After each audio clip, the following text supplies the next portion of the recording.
Howdy, friends. You're listening to How the West Was Cast, a podcast dedicated to the best of the Western movie genre.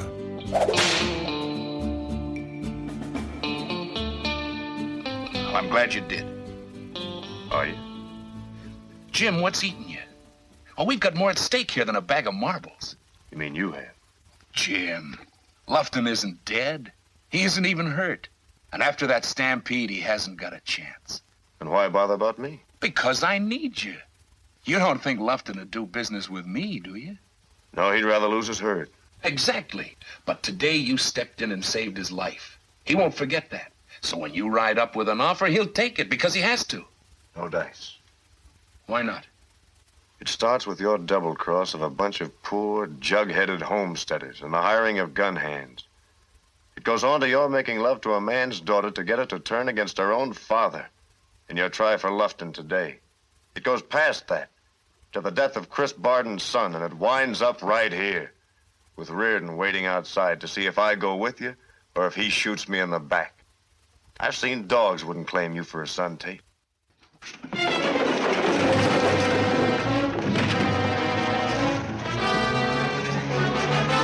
That was Robert Mitchum squaring off against Robert Preston in the atmospheric 1948 Western, Blood on the Moon, which is our topic on this episode of How the West Was Cast. Hello, my name is Matthew Chernoff, and I'm a screenwriter and an entertainment journalist in Los Angeles. And I'm Andrew Patrick Nelson, a film historian and the chair of the Department of Film and Media Arts at the University of Utah.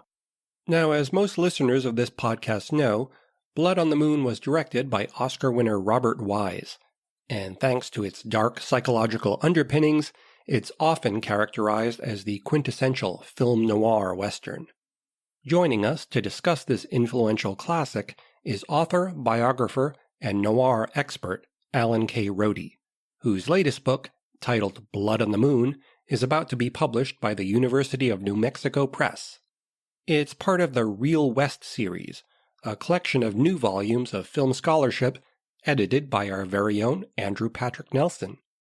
We'll include a link to purchase the book in the show notes for this episode. And with that said, I think it's time we say hello to Alan K. Rohde.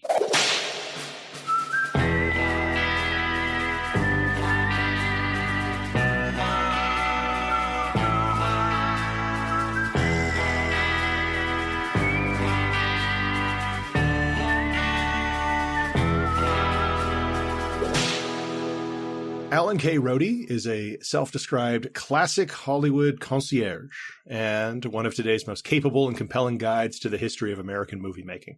The charter director of the Film Noir Foundation, he has been the producer and host of the annual Arthur Lyons Film Noir Festival since 2008, and has hosted and programmed classic cinema events for a range of other organizations, including the American Cinematheque and the UCLA Film and Television Archive. He has produced, written, and appeared in documentaries and commentary tracks for many DVD and Blu-ray releases, and is the author of 2 acclaimed biographies, Charles McGraw, Film Noir Tough Guy, and Michael Curtiz's Life in Film.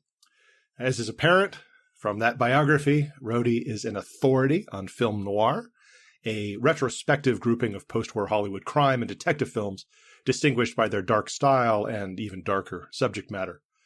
This style and subject matter also found its way into other genres, including the Western, in films of the late 40s like Pursued, Yellow Sky, and Ramrod.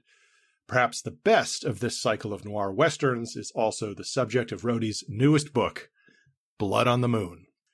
Directed by Robert Wise and starring Robert Mitchum, Blood on the Moon finds a traditional, if somewhat existentialist, Western hero in a noir-like netherworld of double crosses, government corruption, shabby barrooms, gun-toting goons, and romantic betrayals. Against a dramatic backdrop that includes the ascendant careers of Mitchum and Wise and the tumultuous history of RKO Studios, Rohde explores how the commingling of the noir style with the Western genre crystallized into a single extraordinary film. Alan Rohde, welcome to How the West Was Cast. Andrew, thank you very much for that introduction, and thank you for having me. It's good to be here. Now, Blood on the Moon is not what we would call a forgotten film. It's been commercially available, pops up in various histories, Hollywood, the Western, noir, the careers of Mitchum and Wise. but it has not been examined in any depth until now.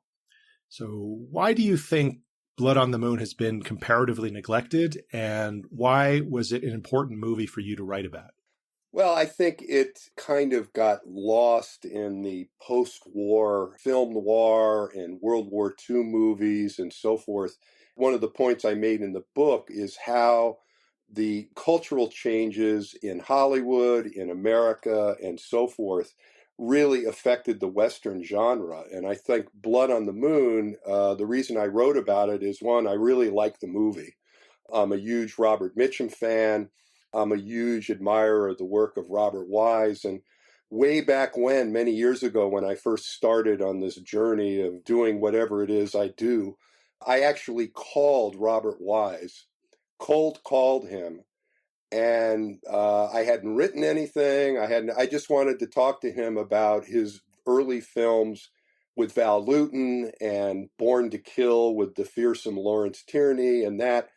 And he talked to me on the phone for an hour. Wow. Not even knowing who I was, whatever, explaining why he made the films and that Val Lewton was such a mentor to him and everything. So I have a real soft spot for Bob Wise. You know, most directors of that era, a lot of them are not going to be in the nice. This was a great director, and he was really a nice guy. Right. I mean, a lot of these directors, John Ford, Curtiz, even Willie Wyler, they're not known for being nice guys. But Robert Wise was a great director who was also a very nice person and very well thought of by everybody. So I have a soft spot in my heart for Bob Wise. But getting back to Blood on the Moon, I really thought that it was a unrecognized film or unacclaimed film. I think it was recognized for being good and being relevant in the filmography of Robert Mitchum. It also was Robert Wise's first A movie after laboring as an editor for many years. I mean, he edited Citizen Kane, he edited The Hunchback of Notre Dame.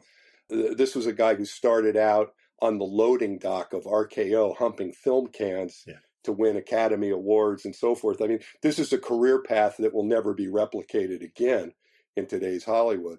So I thought the film was recognized as being good, but not distinctive. And I think what makes it distinctive is the storyline, the caricatures, where you could take Robert Mitchum in the beginning riding lonesome on a horse in Sedona in the pouring rain, and all he has is his hat, a six-shooter, a sleeping bag, and his kit. And I just thought that was so analogous to Raymond Chandler's line in Farewell, My Lovely, where he says Philip Marlowe needed money in the bank and a home in the country and so forth. And he says, what I had was a hat, a coat, and a gun. And I think you could take the beginning of that movie and take Mitchum out of Sedona, take his Stetson away, give him a fedora, and put a trench coat on him, and he could be prowling the back alleys of L.A. or Beverly Hills as Philip Marlowe. The plot is incidental. And in the first 5 minutes of the movie, before you understand what the hell's going on, you meet Mitchum. He almost gets killed by a cattle stampede, loses everything he owns, and then all of a sudden he's with these other characters, and you start to get a sense of things are not quite what they seem, or are they, which is kind of an entree and a trope into so many film noirs. So I think the influence of the film noir style really permeates Blood on the Moon, and that's what really intrigued me to write about it. Mitchum, the last of the tough guys, meets Rampling, the hottest of the new broads, in Raymond Chandler's sizzling murder classic, Farewell, My Lovely. Philip Marlowe, the most famous private eye of them all, is up to his eyeballs in murder. And he's everybody's favorite target. I need a lot of life insurance. I need a home in the country. I need a vacation. I've got a hat, a coat, and a gun. That's it.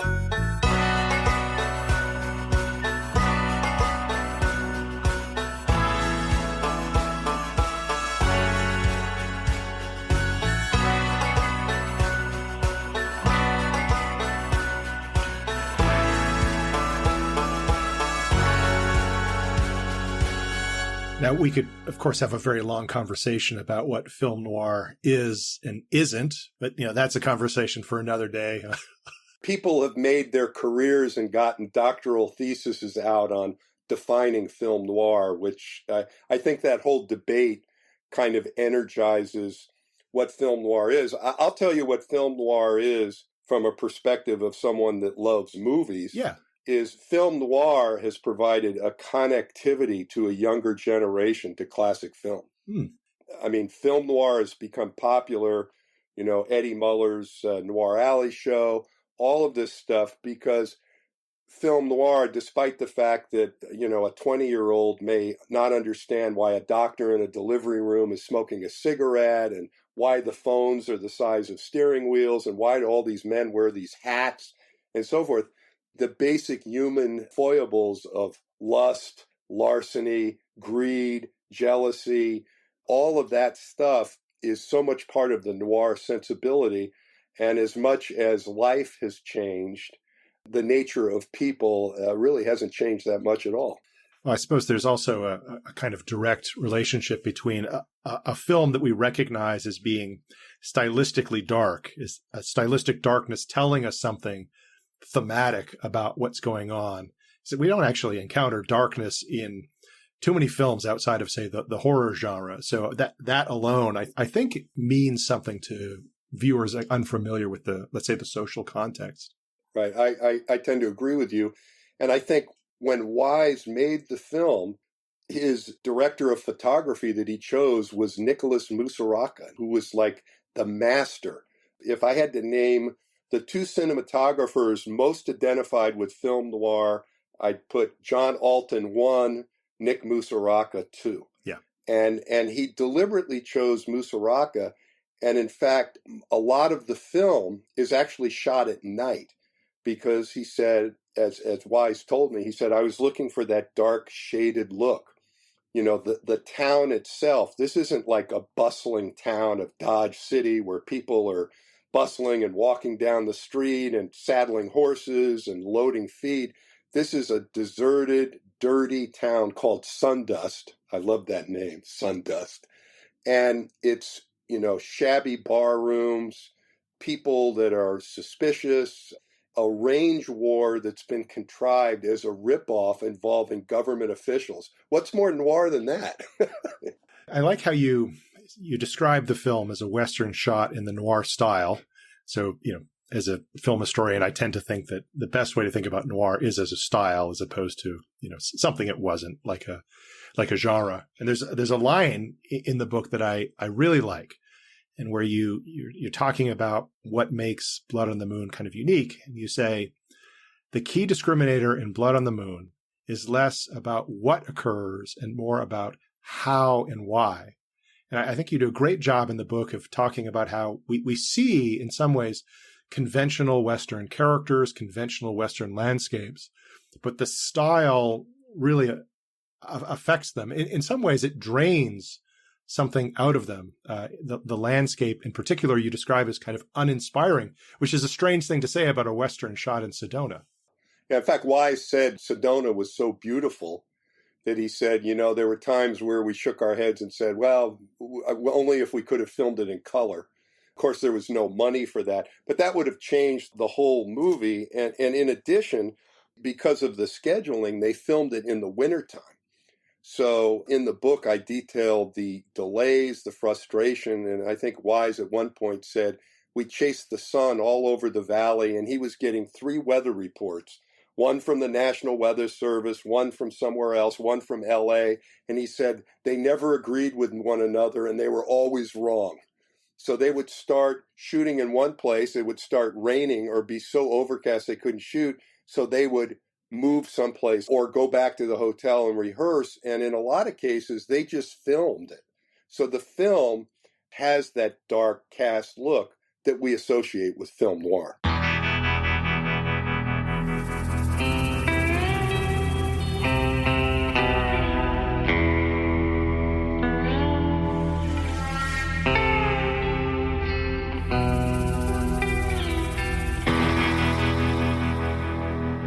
Stepping back maybe a step to talk about this film as a Western, what I love about the book is how it broadens our understanding of the Western during its heyday, beyond the authorial constructed canon of Ford and Hawks and Mann and maybe Shane and High Noon, let's say.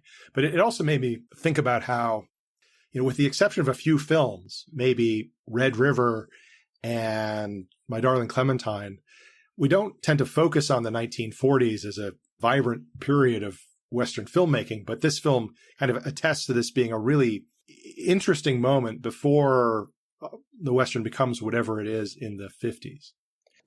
I think so, because you can't really overestimate the amount of change wrought in the American society and the movies by World War II.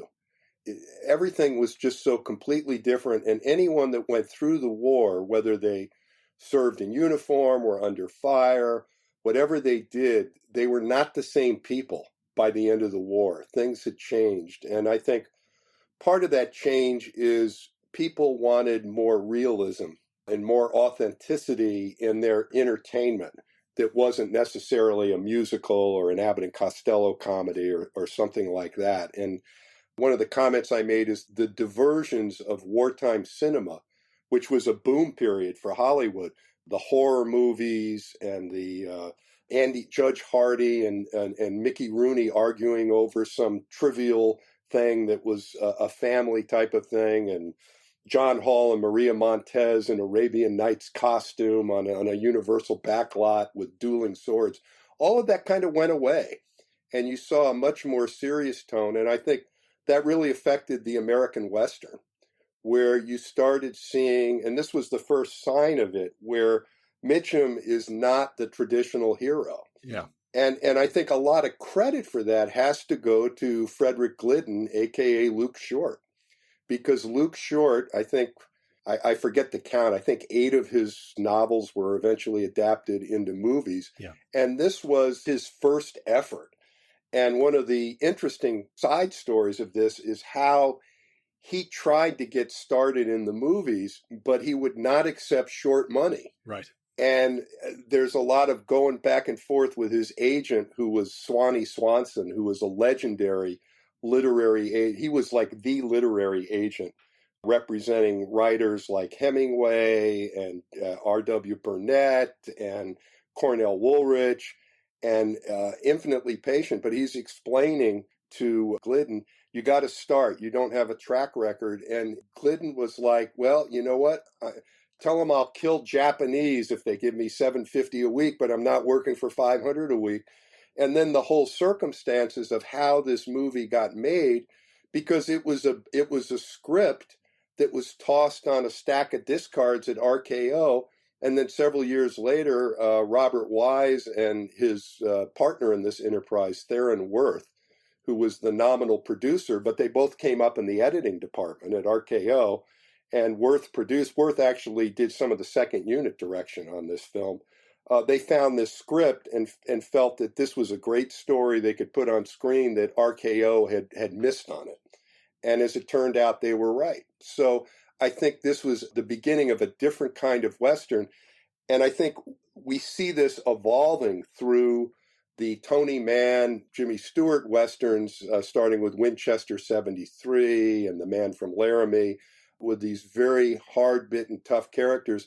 And even John Ford, if you measure between Wagon Master and The Searchers, look at the difference in the characters and the starkness. It was a different kind of Western than the ones that were made in the 1930s, I think. No, absolutely. I mean, a common history of the Western in the 50s is that it becomes darker and more psychological in nature, with more emphasis placed on the troubled inner state of the hero, right. Possibly as some kind of metaphor for returning veterans. But you make a good point that this film, Blood on the Moon, along with some of those other noir Westerns I mentioned, actually predate the Anthony Manns, the Gunfighter, The Searchers. Yeah. Is there a case to be made that Blood on the Moon influence these subsequent developments, or is it just a part of a larger transformation in American? I would tend to think that it's part of a larger transformation, but Blood on the Moon was relatively successful. Yeah. And we all have to remember that Hollywood then and now has always been a much more imitative entity than a creative one. So if something works, it's going to get copied ad nauseum. You know, I'm surprised we haven't seen Godzilla versus Rocky 24, or, you know, I mean, they just copy stuff that works and they'll keep putting it out as long as it makes money.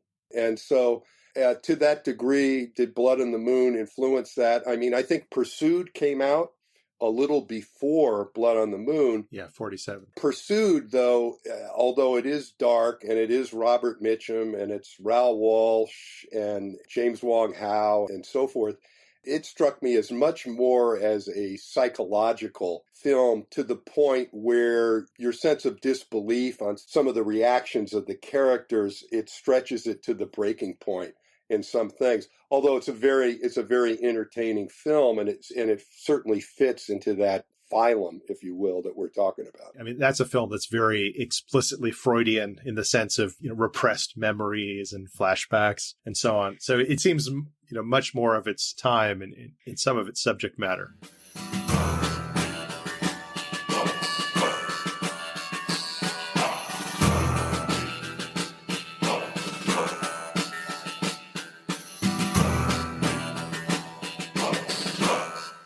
So Mitchum is a new kind of Western hero. Roger Ebert once called Mitchum the soul of noir. Many people consider him the king of film noir, a reputation he earned starring in films like Out of the Past and Angel Face and Night of the Hunter. Yet, as you point out in the book, Mitchum actually got his start in Westerns. Yeah. And he continued to make them throughout his career with increasing frequency as he aged, which was not uncommon for actors of his vintage. So how was it that he was able to excel in both Westerns and noir? Is there some core star persona that transcends both? Or do you think he was different? I think Mitchum was a very underrated actor, and he took acting very seriously, although he never wanted to give anybody the impression that he took anything seriously. Yeah. I think there's a story when he was in El Dorado with Wayne, and Hawks was a director, and Hawks said something to him like, you know, you pretend not to give a shit, but you're the hardest working son of a gun that actor I've ever had. And Mitchum just went, shh, don't tell anybody, you know. His persona as the laconic guy that marched to the beat of his own drummer, his character in Blood on the Moon, very similar. Yeah. Very similar. And one of the points I make is extrapolating to Mitchum getting busted for pot right after this film was completed. Yeah. In those days, a bust for marijuana was serious business. Marijuana was viewed as a dangerous drug, and there were stories of maybe Mitchum's an addict and he needs help because he liked to smoke a joint. And that was the way things were. And of course, Howard Hughes came to the rescue with lawyers and all this stuff.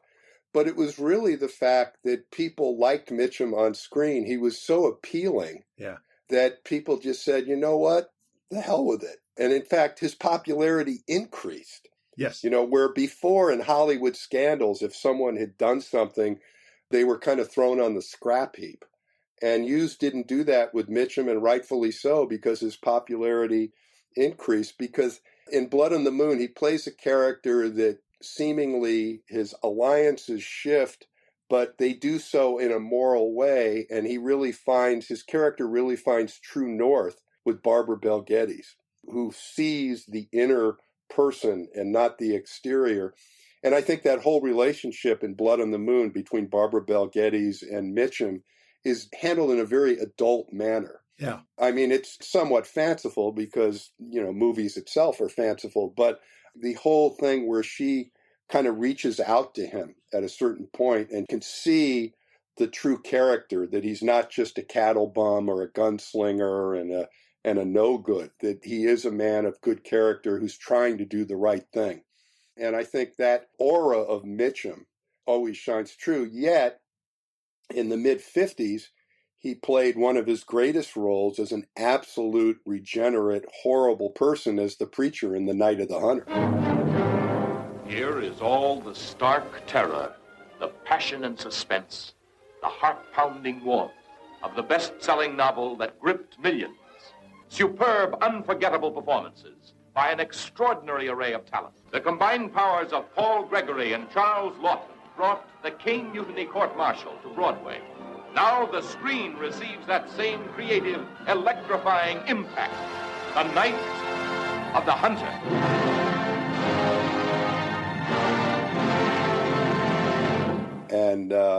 And his favorite director of all time was Charles Lawton. Now, you talk about two people that are completely opposite from one another, but they really he respected the hell out of Lawton, was very fond of him, and likewise. And as Mitchum told it, when they were going to cast this Night of the Hunter, Charles said, "Bob, I have to tell you that this character of the minister is an absolute shit." And Mitchum said, "Present," raised his hand. So Mitchum had more range than people thought him for. And of course, because Howard Hughes stuck by him, he stuck by RKO and Howard Hughes, even though Howard Hughes put him in some of these really ridiculous kind of comic book type films that I can go back and look and be fond of movies like His Kind of Woman and Macau, but they're really ridiculous. They're kind of like comic book characters. But Hughes stuck by him when his career was hanging by a thread, and he stuck by Hughes. Even though he nicknamed him, as he always did, he used nicknames for people. He called Hughes the Phantom as he became more reclusive. Legendary actor Robert Mitchum is dead tonight. He starred in more than 100 films in a career that spans 6 decades. He's seen here in the movie The Longest Day in 1962. Mitchum did it all, appearing in war movies, westerns, comedies, and dramas. The actor had emphysema and lung cancer. He died in his sleep this morning at his home in Santa Barbara. Robert Mitchum was 79.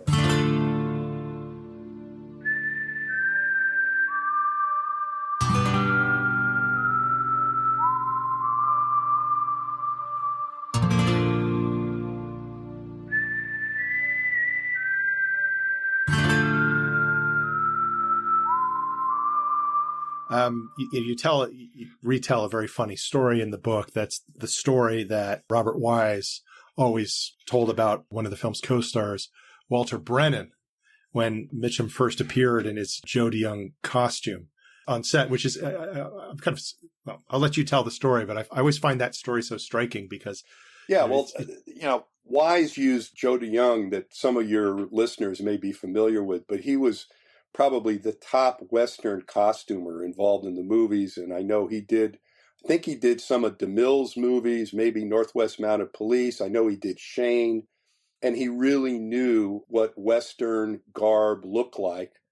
And Wise had him for Blood on the Moon. And when Mitchum first walked in to the set early on, and Walter Brennan has a key supporting role in the movie, and Brennan was kind of a student of the West and did a lot of reading. And Mitchum walks in with his chaps, his Stetson, dirty, greasy hair, 3 days' growth of beard. And Brennan looked at him and said, "That's the goddamnedest, realest cowboy I ever seen," And that's something coming from Walter Brennan, who by that time had won 3 Academy Awards for Best Supporting Actor and had been in 100 movies, and had either seen or done everything possible on a movie set or on location. So that was a significant compliment for both DeYoung and Mitchum. Maybe let's turn to Robert Wise, the director. Not associated with the Western, directed only 2. Right. The other being Tribute to a Bad Man in '56 with James Cagney. Likewise not known as a Western star. Today, Wise is probably best remembered as a director of spectacles, The Day There Stood Still, The Haunting, West Side Story, Sound of Music, Star Trek, the motion picture. Also probably remembered as the guy who supposedly butchered the Magnificent Ambersons. Oh, yeah. I touched on that. I didn't want to turn that into a thing. And adherents of Orson Welles will read that and pay no attention and say that I'm wrong. And Wise was just doing his job. Yeah. And maybe someday we'll find that cut of the film in Brazil. Yeah, they're still looking for it. TCM has engaged some people that are foraging in South America, still looking for that print. Very analogous to Captain Ahab and the White Whale, but more power to him. So you mentioned earlier that this film was something of a turning point in Wise's career. So maybe just tell us some more about who Robert Wise was in 1948 before he sort of ascended to the upper echelons of Hollywood directing royalty. Robert Wise grew up and he was a moviegoer, and his father lost his job, meatpacking job. The Depression wiped him out. And Wise had an older brother who had come to Hollywood and was working in the RKO accounting department. So Wise came there in the very early 30s, I think 32 maybe, and he got a job basically humping film cans on the loading dock. And from there, he got into the sound department. And in fact, one of his first jobs is the early RKO films with the tower. He dubbed in the beeps from the did-it. And so he was a sound guy. He wanted to get into editing. And fortunately, he was put with a really experienced editor who actually let him do the editing. And in those days, the editors guarded their turf jealously. And to be a young guy to actually move up and edit a feature film at a studio, you had to wait for somebody to die and then move in there. But this guy really tutored him. Apparently, this fellow was an episodic alcoholic, and he kind of handed Wise the baton. So Wise became a really well-sought-after editor and was hired by Orson Welles himself to edit Citizen Kane and was nominated for an Oscar. And that really made his reputation in Hollywood. He itched to direct, and he lobbied for a long time. He would direct little parts of films and so forth. But he finally got his start directing with Val Lewton. What happened was Val Lewton, he worked with Val, and who was the producer, and was making these low-budget fantasy horror films for $120,000 or something. And Charles Corner, who had taken over RKO and gotten rid of Wells and so forth, he let Lewton, as long as Lewton stuck to the budget, Corner would give him a cliche title and do that. And so Lewton made a lot of money with Cat People, which was a very minor film that has become a cult classic, and still is.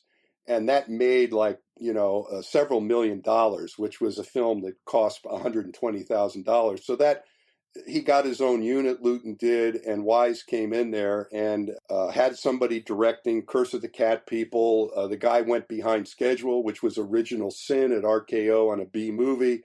He was fired. Wise got thrown into the breach, did well, finished the film, and he directed 2 more films for Lewton, Mademoiselle Fifi, and then the one with Boris Karloff. It's one of my favorite movies of all time, The Body Snatcher, which I think has Karloff's best performance as a dramatic actor, not as a monster, and just a great film. But he was stuck in the B unit, Wise was, and he was doing films that he necessarily didn't want to do. And as he put it in an interview, you could turn 1 or 2 down, and then they'd say, come on, you're under contract, you got to do this. And so he also said, if you're not working, you're not learning. So he did this. So the Blood on the Moon phenomena was that he found the script, and he went to Dory Sherry, who was the head of production, and a much more enlightened production head than some of the other people that Wise worked for, and in fact, many of the other people at the other studios. And Sherry supported him. An interesting side story is that Wise's own agency went to Sherry and tried to push Wise out of directing the movie. And Sherry said, no, this was Bob Wise's project. He's going to direct it. They were trying to service Jacques Tourneur, who was a much higher profile director, and Mitchum. And they wanted Jimmy Stewart, but RKO couldn't afford Jimmy Stewart. So Blood on the Moon was really Wise's first shot at a production. And when you think this was the first time he had to take a company to Sedona, he had bad weather, he had to go up to Iverson's Ranch, he had to go all these different locations with wranglers, stunts, back projection, all this stuff. And he actually finished the film on time, but went considerably over budget, probably over $100,000 over budget. But because of the poor planning by RKO, forcing him to go to Arizona in the winter, he really did a great job in handling these different units. And when you see the chase through the snow, it's very cleverly done where you have background actors being filmed actually in Colorado in wardrobe, and then close-ups of the actors like Charles McGraw and Robert Preston in the studio at Pathé. And he really, you could see the editing kicked in because he really matched all these shots very, very well. Unless you're used to watching movies and have something, you can't, it's not immediately evident that a lot of this stuff was done at the studio and then matched with second unit stuff. So this really made Wise's reputation as someone who could handle a complex A production with a legitimate movie star who was Mitchum. And from there, he made what might be one of his best films, The Setup, which I think is probably the best film ever made on the subject of boxing, which has become a rich panoply of cinema from The Crowd Roars to Rocky and beyond. It's always been, boxing has been such a dramatic backdrop for so many movies. But The Setup is a great movie. And he made that, and then he said, I had to get out of RKO because Howard Hughes bought the studio and there was no future for me or anybody else there. But on the strength of that, Daryl Zanuck offered him a contract at 20th Century Fox because he had seen Blood on the Moon, and it was obviously a quality picture. So Wise himself said, if it wasn't for Blood on the Moon, I might not have gotten my contract at Fox. And then he went on to make The Day the Earth Stood Still and a lot of distinguished pictures. And as Hollywood changed and successful directors had more and more power and the ability to design and choose and produce their own projects, as I wrote in the book, Robert Wise was right a lot more than he was wrong on the pictures he chose to direct into the 1960s. And of course, after he made West Side Story, and then The Sound of Music, which was the biggest box office hit of all time, he could make whatever he wanted after that.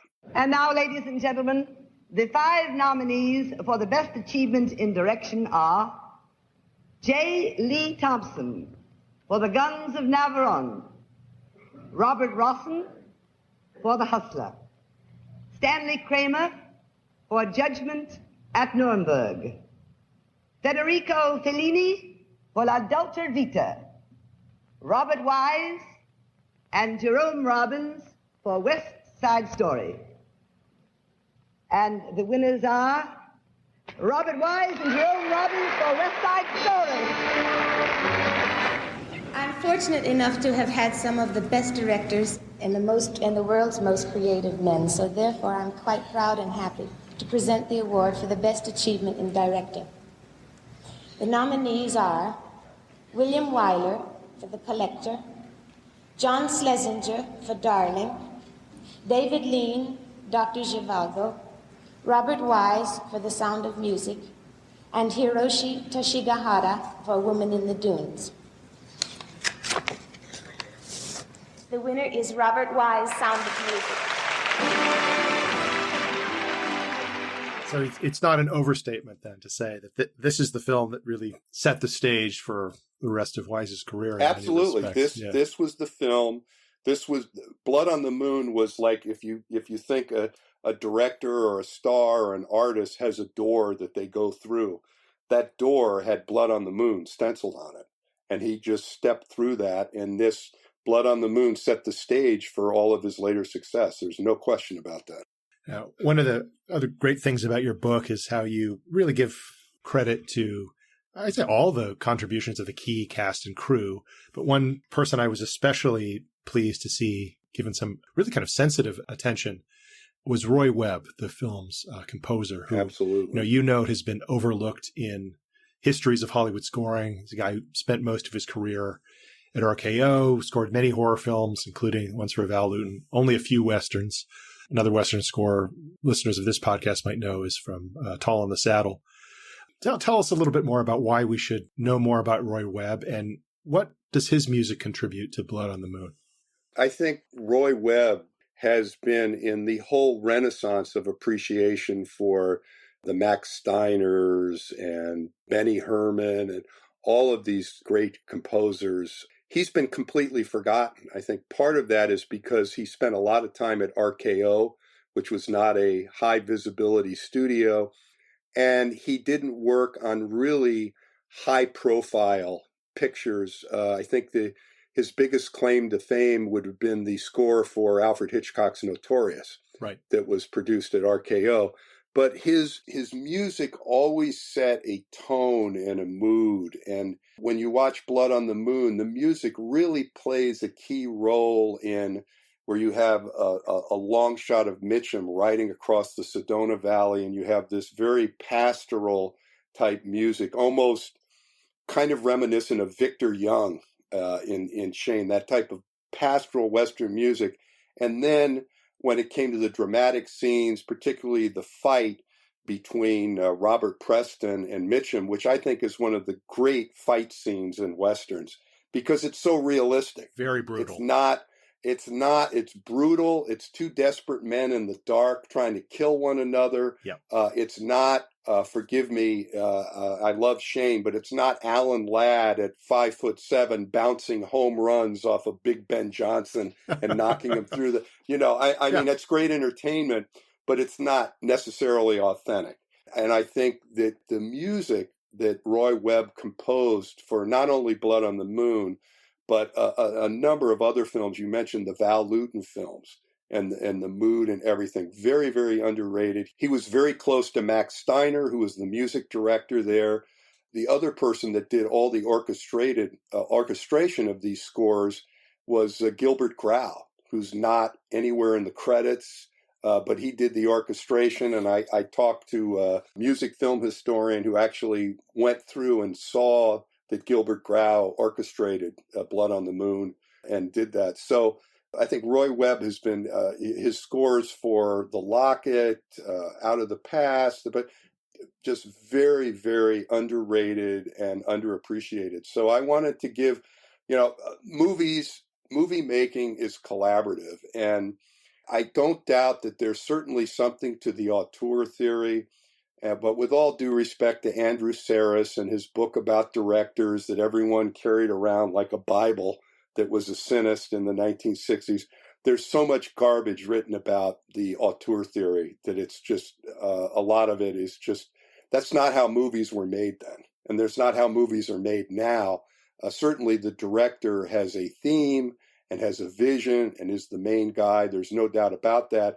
And certainly directors like John Ford, Hitchcock, and others had a permanent imprint of a style and themes that they went back to again and again. But movies are a collaborative enterprise. And in Blood on the Moon, you had Roy Webb, you had Nick Musaraka, you had Joe DeLong. You had a whole group of people coming together and working on the direction of Robert Wise to make the movie.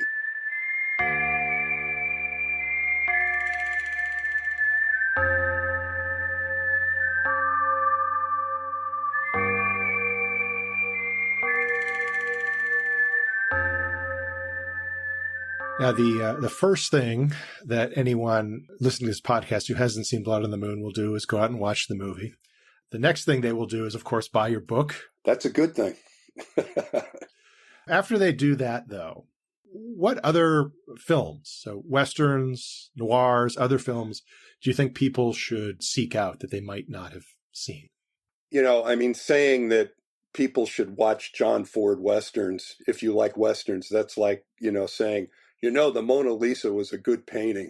I don't think that's the real advice you're looking for from me, but I really appreciate the work of Anthony Mann in the 50s, starting with Devil's Doorway. Yes. Which is a really underrated, underappreciated film. And the reason that it's not in vogue today is you have Robert Taylor playing a Native American. Yeah, red face. That doesn't play well with modern audiences for a lot of reasons that we're aware of. But I thought it was a very, very unusual and, to use a word, progressive movie for its time. And then the Westerns he did with Jimmy Stewart, Winchester 73, The Far Country, The Man from Laramie, Bend of the River. I think those Westerns really, really hold up. And I think the climax of all of this, of Tony Mann's work, is Man of the West. Yeah.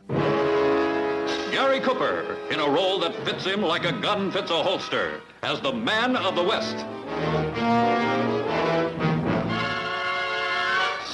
A man who tried to forget his killer past until an evil old man and a ruthless gang made him remember.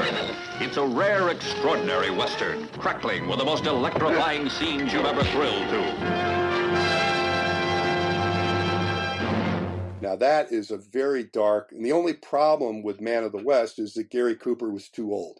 And with all due respect to Gary Cooper, one of the greatest movie star actors, he was just a bit too old. But talking about great fight scenes, there's one between him and Jack Lord in that, and Lee Cobb playing, you could have subtitled that movie Johnny Friendly and Wagons West, Lee Cobb chewing the scenery, but it's enjoyable. I mean, it's very good. So those Anthony Mann movies, and then of course Andre de Toth. Yes. Ramrod, where he takes the stereotypical Western and puts it on its head because the heavy and the dark character is a woman, Veronica Lake.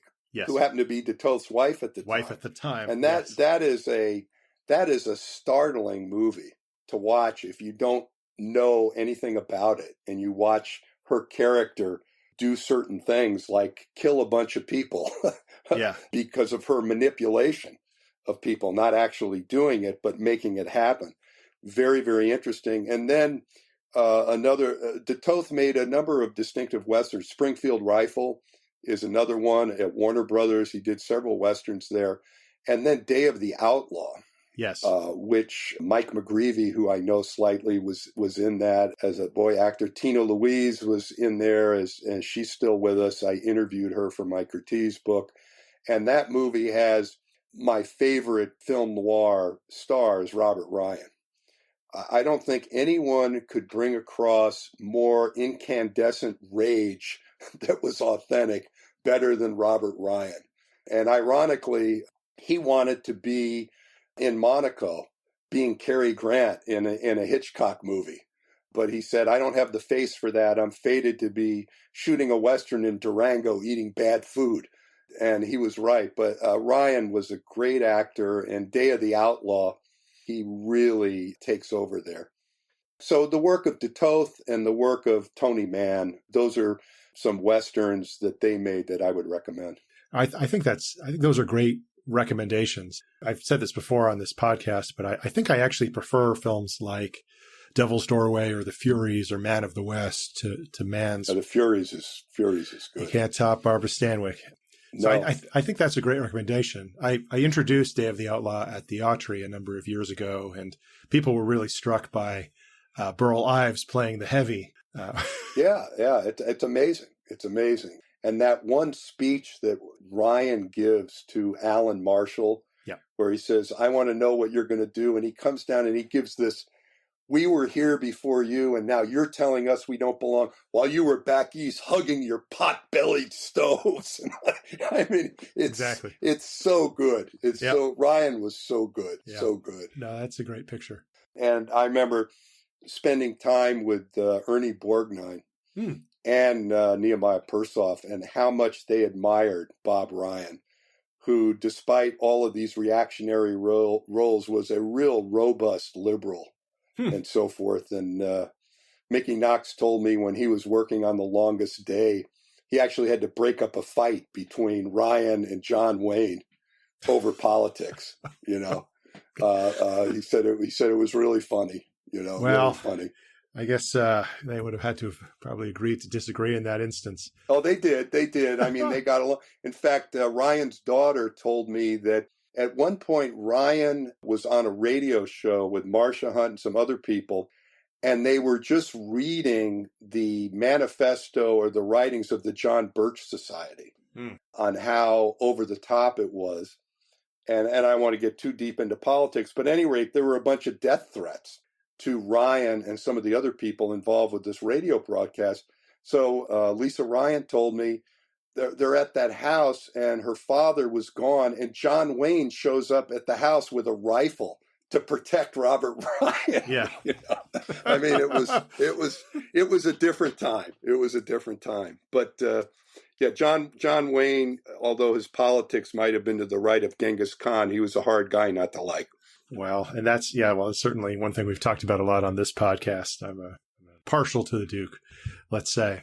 Those are great recommendations, Alan. I think that if folks are familiar with those later Westerns, they would really benefit by watching Blood on the Moon and some of those other Westerns I mentioned earlier. Ramrod, which you said, Pursued, Yellow Sky. Oh, Yellow Sky's great. Bill Wellman. Of course, the ultimate Bill Wellman Western is the Oxbow Incident, which I talk about in the book, that I think set the stage for Blood on the Moon and so on and so forth. And that's just a great movie. Oh, absolutely. So I think there's a kind of, for our listeners of this podcast, a kind of almost alternative history of the Western that isn't really that alternative because these were mainstream films that audiences were turning out to see, but we just, sometimes overlook them when we have that auteurist mindset that great Westerns were only made by, John Ford or so on. Yes, that is true. And certainly John Ford was John Ford, and there can't be any debate about that, but there's a lot more out there that people can discover. And a good place to begin discovering that is with Blood on the Moon, the film and the new book coming very soon from the University of New Mexico Press.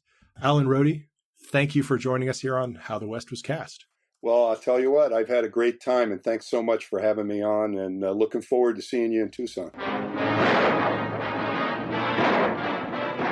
Blood on the Moon, a peril-packed saga of the grazing lands, of stampeding cattle and ruthless men who ride by day and kill by night. Blood on the Moon, starring Robert Mitchum, who dares invade a gunsmoke barricade, an adventurous stranger with several notches on his gun, but none on his conscience. Barbara Bell Geddes, who can hold back a man with a bullet or hold him close with a kiss. Robert Preston, the man behind the unrelenting range war. Here is breathtaking adventure, rough, rousing, roaring, to match an absorbing love story as daring and exciting as the old pioneer West.